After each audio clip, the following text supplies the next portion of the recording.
ओम शांति। बाबा रोज मुरलियों में एक बात का विशेष अटेंशन खिंचवाते, अंतिम समय के लिए अंतिम अशरीरी स्थिति में स्थित होने का अभ्यास निरंतर करो। जब कर्म करते हो देह का आधार लो और कर्म होते ही देह से न्यारी अवस्था अशरीरी अवस्था में स्थित हो जाओ, अर्थात अपने घर परम धाम में अपने पिता अशरीरी परमात्मा को याद करो। इसके लिए विशेष दादी गुलजार जी अपना विशेष अनुभव बताती, अशरीरी स्थिति में होने का अनुभव। हम सभी के दिल का यही संकल्प है कि हम सभी बाप के समान बन जाएं। समान कौन बन सकता है? निराकार बाबा के समान हम अजन्मा तो नहीं बन सकते, लेकिन निराकार बाबा जैसे अशरीरी है। ऐसे हम भी अशरीरी स्थिति में स्थित हो सकते हैं। जब हम याद में बैठते हैं तो पहली कोशिश यही करते हैं कि जितना हो सके उतना अशरीरी स्थिति में स्थित रहें। मच्छर आया, मक्खी आई, या कोई ने जरूरी काम से क्रॉस किया तो ऐसा नहीं कि हमको पता ही नहीं, ऐसा नहीं कि हमको पता ही नहीं पड़ेगा, लेकिन हम अपने लगन में ऐसे मगन हैं जो हमको वो डिस्टर्ब नहीं करेगा। हम अपनी मस्ती में मस्त होंगे। जैसे स्थूल हाथ ऊपर नीचे हुआ तो मन ऊपर नीचे नहीं होगा। हाथ नीचे ऊपर हुआ यह तो शरीर का कर्म है, लेकिन मन और बुद्धि हलचल में नहीं आए। जैसे आप कभी डीप विचारों में खोए होते हैं, उस समय खाना आपके सामने आया, आपने खाना शुरू कर दिया। आपसे कोई पूछे कि भोजन में नमक ठीक है, लेकिन आप डीप विचारों में ऐसे मगन हैं जो आपको नमक मिर्च का टेस्ट खींचता ही नहीं। ऐसे ही कोई बात जब विघ्न रूप में आ जाती है तो भी उस बात में खोए खोए रहेंगे। जब मनुष्य साधारण बातों में खो जाता है तो डिस्टरबेंस नहीं होती। हम भी अशरीरी स्थिति में स्थित हो गए, अशरीरी बाबा की याद में मगन हो गए, लीन हो गए, खो गए तो हमको कोई भी बात हलचल में नहीं लाएगी। बात आई, पास हो गई, फिर अपने में मगन। जैसे कमल पुष्प रहता कीचड़ में, पानी में, लेकिन पानी और कीचड़ से न्यारा है। एक बूंद भी उसके ऊपर स्पर्श नहीं करती। ऐसे हम भी जब योग की स्थिति में स्थित हो जाते हैं तो कोई भी बाहर का, माया का, प्रकृति का प्रभाव मन बुद्धि को अपने तरफ खींच नहीं सकता। खींच सकता है क्या? नहीं खींच सकता। अपने लगन में मगन रहते हैं।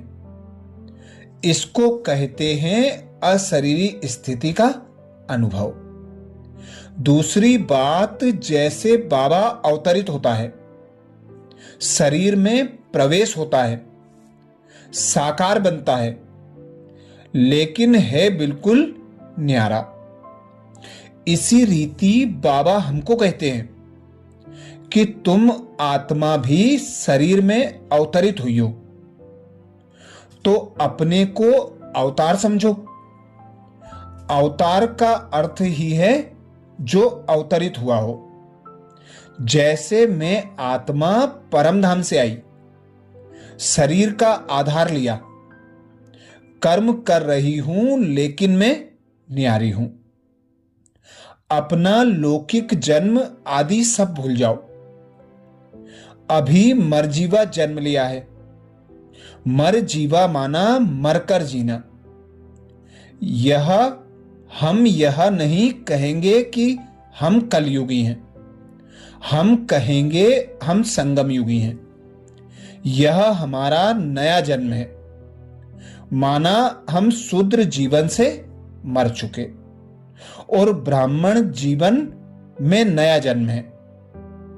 इस नए जन्म में जब हम ब्राह्मण बने तो हमने प्रतिज्ञा की कि ये तन मन धन संबंध सब तेरा कहने से न्यारे और प्यारे हो जाते और मेरा कहने से पिंजरे में फंस जाते। तेरा कहने से पिंजरे का दरवाजा खुल जाता। इसीलिए बाबा कहता है, डबल लाइट बनो। सदा स्वयं को बाप के हवाले करने वाले सदा हल्के रहेंगे। अपनी जिम्मेवारियां बाप को दे दो, अर्थात अपना बोझ बाप को दे दो, तो हल्के हो जाएंगे।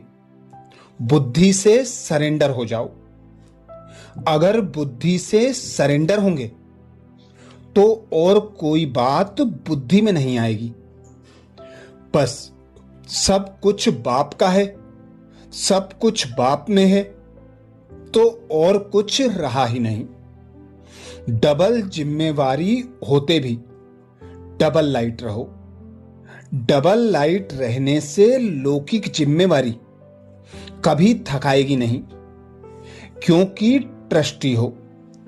ट्रस्टी को क्या थकावट। अपनी गृहस्थी अपनी प्रवृत्ति समझेंगे तो बोझ है, अपना है ही नहीं तो बोझ किस बात का। बिल्कुल न्यारे और प्यारे, बालक सो मालिक बनकर रहो। डबल लाइट अर्थात आत्मिक स्वरूप में स्थित होने से हल्कापन स्वतः हो जाता है। ऐसे डबल लाइट को ही फरिश्ता कहा जाता है। जिम्मेवारी को निभाना यह भी आवश्यक है, लेकिन जितनी बड़ी जिम्मेवारी उतना ही डबल लाइट। जिम्मेवारी निभाते हुए जिम्मेवारी के बोझ से न्यारे रहो। इसको कहते हैं बाप का प्यारा। घबराओ नहीं, क्या करूं, बहुत जिम्मेवारी है, यह करूं व नहीं करूं, यह तो बड़ा मुश्किल है, यह महसूसता अर्थात बोझ है। डबल लाइट अर्थात इससे भी न्यारा। कोई भी जिम्मेवारी के कर्म के हलचल का बोझ ना हो। सदा इस स्मृति से डबल लाइट रहो कि मैं हूं ही बिंदु। बिंदु में कोई बोझ नहीं। आंखों के बीच में देखो तो बिंदु ही बिंदु है, बिंदु ही देखता है। बिंदु ना हो तो आंख होते भी देख नहीं सकते। तो सदा इसी स्वरूप को स्मृति में रख उड़ती कला का अनुभव करो। बाप दादा डबल लाइट रहने वाले बच्चों के हर कार्य में मददगार हैं। जितना सेवा में निमित्त बनने का भाग्य मिलता है, उतना डबल लाइट स्थिति से उड़ती कला में उड़ने के विशेष अनुभवी बन सकते हैं। डबल लाइट स्थिति में रहने से सदा खुशी में नाचते रहेंगे और खुशी के महादानी बन खुशी की खान बढ़ाते रहेंगे। कोई भी परिस्थिति आए तो याद रखो हम डबल लाइट हैं। बच्चे बन गए और हल्के बन गए। अनेक जन्मों के अनेक बोझ के टोकरे बाप ने उतारकर हल्का बना दिया। अब बेफिक्र बादशाह अर्थात डबल लाइट रहो। जब ऐसे बादशाह की स्थिति में स्थित रहेंगे तब यह कर्मेंद्रियां भी वश में रहेंगी, अर्थात बाबा सदा अंतिम समय प्रमाण, अंतिम पुरुषार्थ यही बताते। अशरीरी में स्थित हो जाओ, डबल लाइट स्थिति का अनुभव करो। अच्छा, ऐसे ही और विशेष दादियों के, बाप दादा के महावाक्यों को सुनने के लिए बाबा के चैनल को सब्सक्राइब करें। वीडियो को ज़्यादा से ज़्यादा बीके भाई बहनों को शेयर करने की सेवा जरूर करें। ओम शांति।